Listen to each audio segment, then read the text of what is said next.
Welcome to How to Be a Humane Leader Without Losing Your Job. We're here to chat about humane leadership in a way that's real and relatable, tackling work-life challenges and offering practical advice to navigate tough decisions. Whether you're leading a team or navigating your own career, we've got you covered. I'm Chris King, a Fortune 100 IT leader, and with me is Roberto Torres, a startup engineering leader.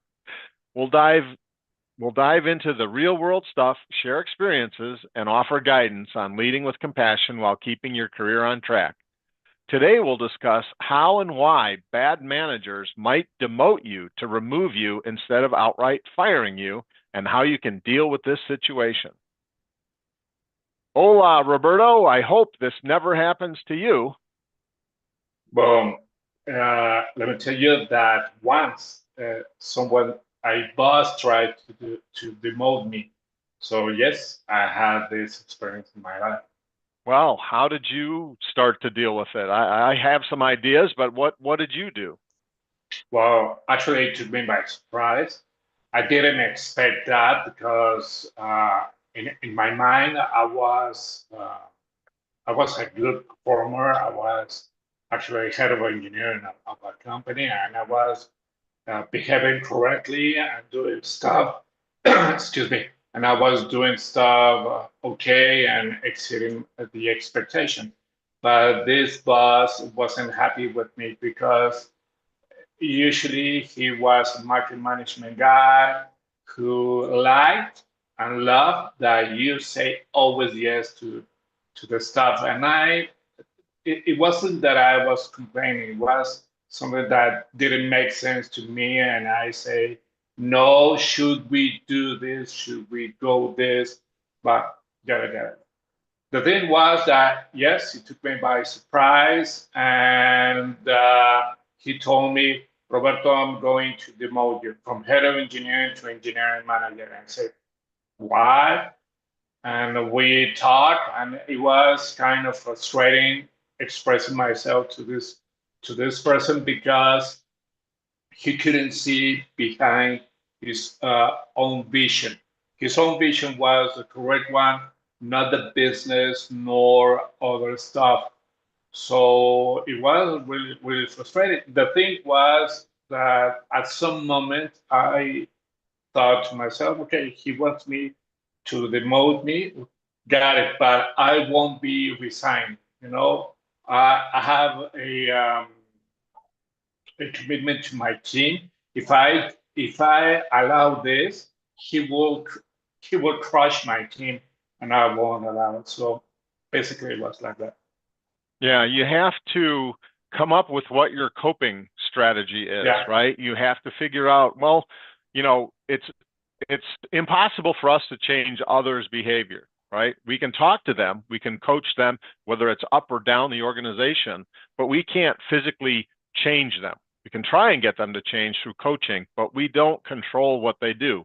We do control what we do and how we feel about it, right? And so what you were doing is coming up with, well, how am I going to cope? I need to help my team. You determine why you're going to put up with it. And really it's weighing, is it worth it or not too, correct? I mean, to some degree, you have to really evaluate how much pain and suffering can you put up for your humane leadership, goals that you have personally. Because at some yeah, point, some bosses can be so bad and treat you so poorly that they're trying to get you out that it can become bad for your health. It can be a situation where you just have to say it is just not worth it. No matter how much you care about the other team members or how much you care about the company, you do have to kind of balance, how is it impacting you? You must have gotten pretty angry, I would think, right? yes, yes. And one of the things that first I did, I went to therapy with my therapist, and I explained to this guy what happened, and we began talking. And this therapist told me, okay, if he wants to demote you, he has in his mind that he wants you to get out of the company. He doesn't matter. He doesn't care about how your performance is, about how you are shielding the team. he doesn't care. He wants you out. So you have to balance, have this trade-off of deciding and choosing if you want to stay, as you mentioned, feel the pain, or you want to get out. But it is something that it is not only related to the income or the position, it is how you feel about your team, because you're very fond of your team and you know that this person might affect you. That is a trait of a humanity, you know. And the thing was that I chose to remain because I knew that this guy might be in a way that it might if I show him differently that I would act not saying always yes to his whims, but more of how could I improve business and how could I make engineering better in the eyes of the CEO and all the C level, they won't be, they won't have an excuse to say Roberto is getting out. No, so I plan to do that.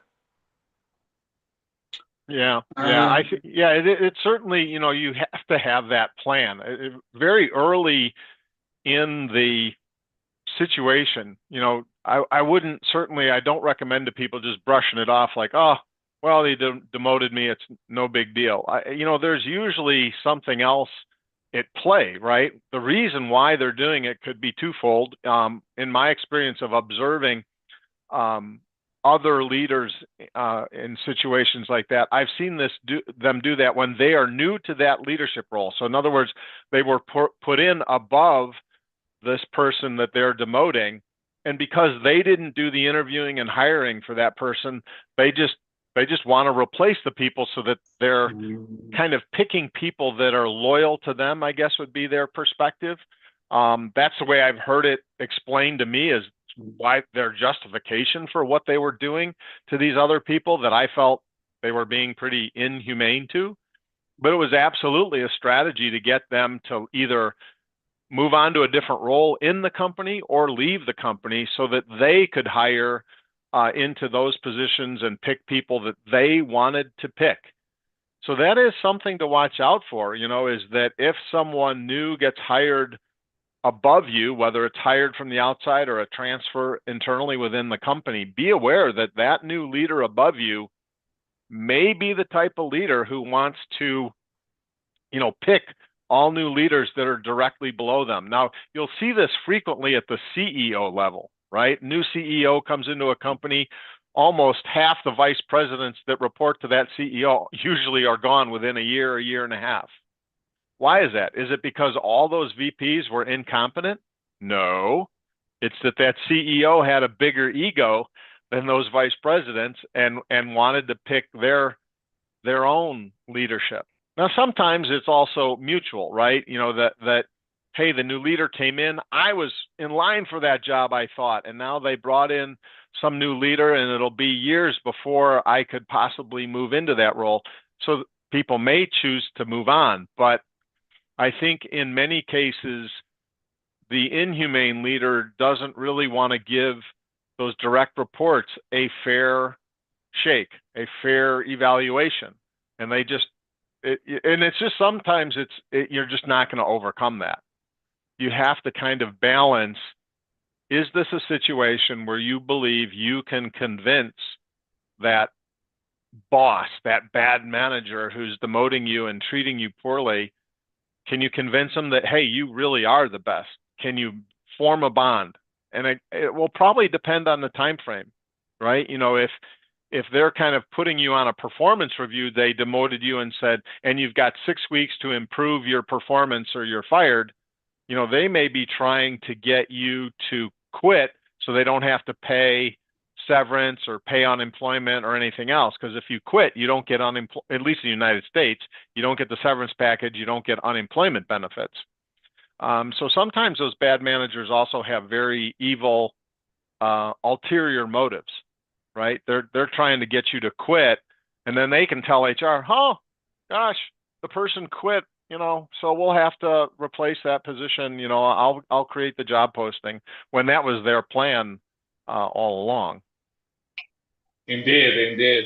The thing is, here also in Mexico, the severance package will be much higher if they fire you rather than if you quit. So I understand that. And also one thing is in Mexico, it is illegal to demote you. They had to fire you and rehire you in order to demote you. So that is not one thing. Um, when you mentioned that a new leader comes and wants to demote you so they could get a new person in order to replace you. If that makes sense a lot, I have heard that a lot.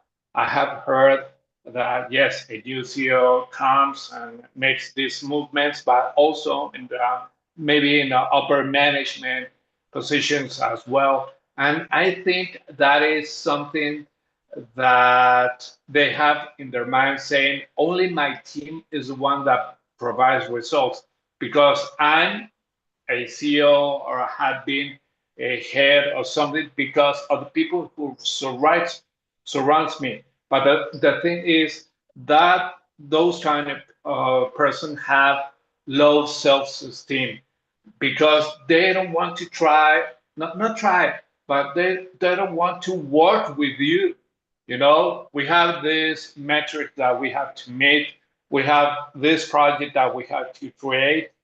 I don't want you to be in my team. I want to be with the guys who have worked with them. So I think, yes, it's a tough decision. But I think one of the most important things for you to decide if you're going to stick at the company is your mental health. Because the money could be good, the perks could be good, but if you're going to be in a high strain all the time, constantly with your mind, it's better to move on and to live somewhere else because he or she is going to be totally nagging you, is going to be help in your workplace. So I think it's better to move on rather than sticking there. Yeah, you really have to kind of make a judgment call on, is this a solvable or winnable debate with this new leader? And I'd say more often than not, if they've taken the bold action to reduce your position, it's probably not going to be winnable. I personally think you have to weigh it as keep in mind, look, they can't really do anything to physically harm you. They can mentally harm you, like you're saying. The psychological weight of it is bad. So you do have to early on evaluate, look, I'm not going to be able to change this new leader's mind. All right, we'll start with your strategy. Do you really like the company and just hate the leader? Then maybe it's if the company's large enough, look for other positions that are under a different leader, somebody you've worked with before, that you will still enjoy working with the company, just not doing the same role. It's nice to have faith and to try and protect your team, but the reality is this is an unwinnable situation in most cases because, again, the farther up they are in the leadership role, the more control they have that, you know what, life's not fair. One of my leaders always told me, life's just not fair. And so what they're doing is not technically illegal, probably. So, you've got to really kind of make that decision. Is it worth it or not? Just keep in mind, they can't actually kill you. They can just make your life miserable. And so you can decide how much time are you going to put in for example, finding a different internal role. And maybe you decide for yourself, look, I'm going to give it 2 months. And at the end of 2 months, I'm going to start looking externally because it's that bad. This is how much I can take it. It's really bad. I'm only going to give it 1 or 2 weeks looking internally, or it's so bad, I'm going to start looking at both internally and externally immediately. But, Mhm. that may be the boss's game, the bad boss's whole reason he's doing it. And then he wins. sometimes bad people win. That's just Yeah, the reality of it. yeah. This is not a superhero movie in which the good guys always win and there might be some losses and the bad guy. Listen, no. This is life. Life is ambiguous. We don't know what's going to happen next day, but we have to adjust. And in order to do that, we have to balance these trade-offs and decide what is the road, what is the path that we want to be in. Are we Do we want to be mentally drained off, or do we want to be happy? That is something that I would tell a friend. Hey, man, do you want to be happy or drained off? And the thing is, people will decide based on many different factors. We only provide advice. Let me tell you, a couple of years later on of that situation that happened, one of my friends that I met at that company, which she was the how can I say? Well, the she was really close to this boss, yeah, really tight, and she was okay. She began suffering from that. That boss wanted to demote her, and she was when she spoke to me, she was really sad. She was crying. She didn't know what to do, and I said, "Okay, do you want to be like this all the time? No. Give me your resume. I will post it with different friends. I will share with different friends." And she got a job 1 month later. And she was happy after that. So we had to choose and we had to tell our friends, what do you want to have? Maybe you have an amazing salary, but is it worth it? Or is it your say how could I say no no say, well I was thinking in Spanish, but the thing is to be saying Well, of you can say it in Spanish. We have lots of Spanish listeners, so say it in Spanish. okay, quieres estar claro en tu mente, quieres estar sano, uh, state of mind would that be well, State of mind, your state of mind. yeah. Well, right, and I've given advice. You know, this is so dependent on your personal situation. I had a Mhm. very good friend who was very close to retirement, and new leadership came in and literally went from his favorite job to his least favorite job in his whole career. But he only had a couple more years to go to retirement. I think he was down to 2 years to retirement.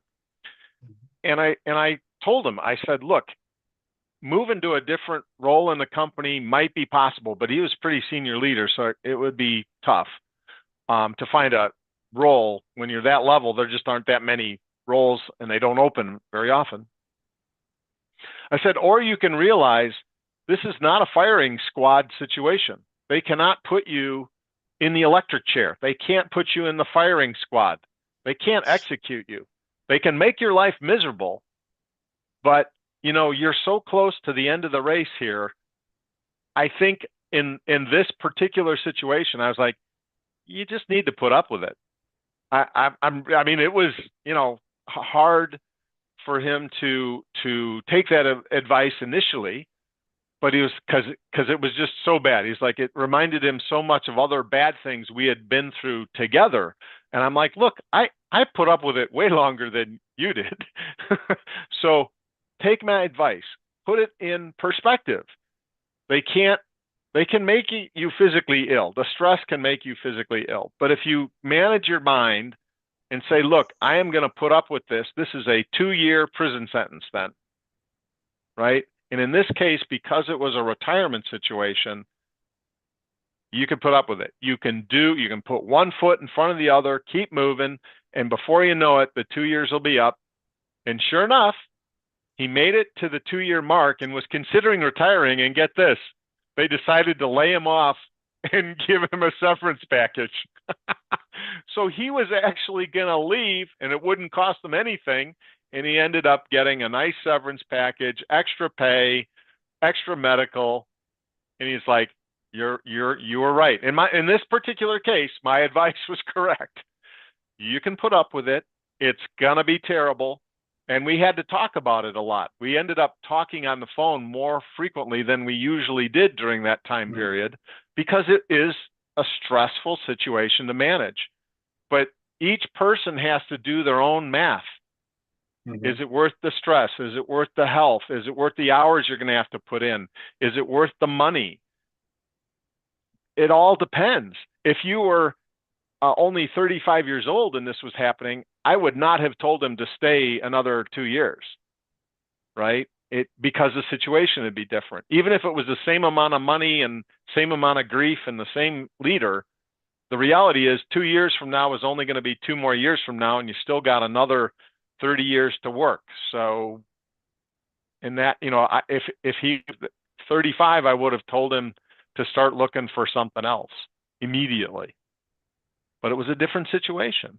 And I think that's where a humane leader can be humane friend and help kind of weigh through what are some of the criteria you'd think about to decide, do you move on or not, right? You mentioned some of them. Health, impact on family. But there's the overall perspective too of just age. Because maybe for your age, maybe there's a critical milestone coming up. So in the United States, there's a couple of different milestones. One is 55 years old because certain legal things happen with what's called our 401k and retirement plan. The next big one is 59 and a half, which is also a different change to some of our retirement plans like the IRA, which is an individually managed retirement account, and the 401k at 59 and a half. So another key milestone at 59 and a half. Another big one is 62 years old. You can start something that's called Social Security in the United States. It's not a good idea to start it at 62, but it becomes an option. 65, Medicare becomes available. Health insurance for old people becomes available at age 65. These are all things that you would include in a discussion. And because I'm much older than you, uh, my friends, we ponder these older um, kind of concepts. So as I'm being a humane leader with my friends, we talk about some of this because that also is part of the decision making. It isn't just, is the boss bad? Is it painful? Is it impacting my family life? Is it stressful? Yes, all that's important too. But are you close to a critical milestone? If you are, maybe it's worth it to put up with it for 1 year, 18 months to make that special milestone and then move on. Even if you're going to continue working, make it to that milestone, then move on. Got it. Got it. I didn't know about all those different age stages in the States. In Mexico, it's kind of different, much different. But and I think in every country has to be different. The thing is, if someone is in a situation like this, it has to pump. It has to wait what's going on and what should be done because either either as we have spoke before, oh, my wife just got into labor and we have this baby, I'm going to stay. Or I'm single, I don't have anything but myself, I'm going to be out of this company. It's something that everybody has to decide based on their life and trusting that everything will be okay. One thing that is really important is everything that you have in your control, you know what's going to happen. What doesn't, what isn't in that scope is something that you will have to trust and make the most of that that you will have to be the best of that. So they won't fire you, excuse me, they won't demote you because you're in a bad productivity slump. Agreed. Agreed. Got it. Okay. So I think with this, we could end this episode. And if someone is listening to us and has this situation, Godspeed. Amen. Amen.